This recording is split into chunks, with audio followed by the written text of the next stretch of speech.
নজরুলের অসাধারণ সিনেমা জগত, গীতিকার, অভিনেতা, প্রযোজক হিসেবে তার যাত্রা।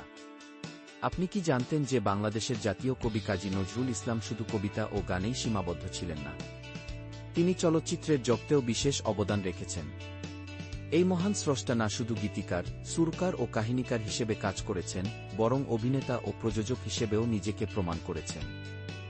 আজ আমরা নজরুলের সিনেমা জীবনের এক অনন্য যাত্রা উন্মোচন করব। চলচ্চিত্রের জগতে নজরুলের প্রথম পদচারণা শুরু হয় 1930 এর দশকে। তিনি সঙ্গীত পরিচালক, গীতিকার ও অভিনেতা হিসেবে নিজের চিহ্ন রেখে যান। নজরুল ছিলেন একজন বিস্ময়কর সৃষ্টিশীল মানুষ।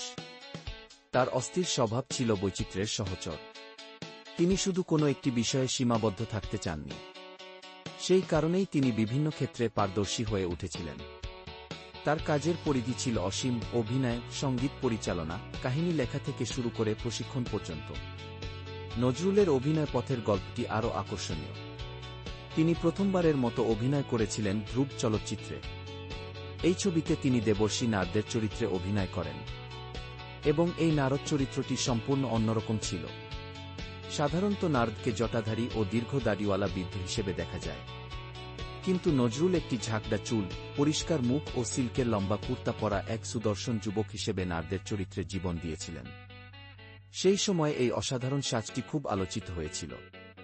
তবে নজরুল একটি সুন্দর জবাব দিয়েছিলেন, আমি চিরতরুণ ও চিরসুন্দর নারদের রূপই দেওয়ার চেষ্টা করেছি। সঙ্গীত ও সৃজনশীলতার জগতে নজরুলের প্রতিভার কোনো সীমা ছিল না। তিনি সাপুড়ে, বিদ্যাপতি, গোরা এবং আরও অনেক ছবির জন্য সুর ও গান দিয়েছেন।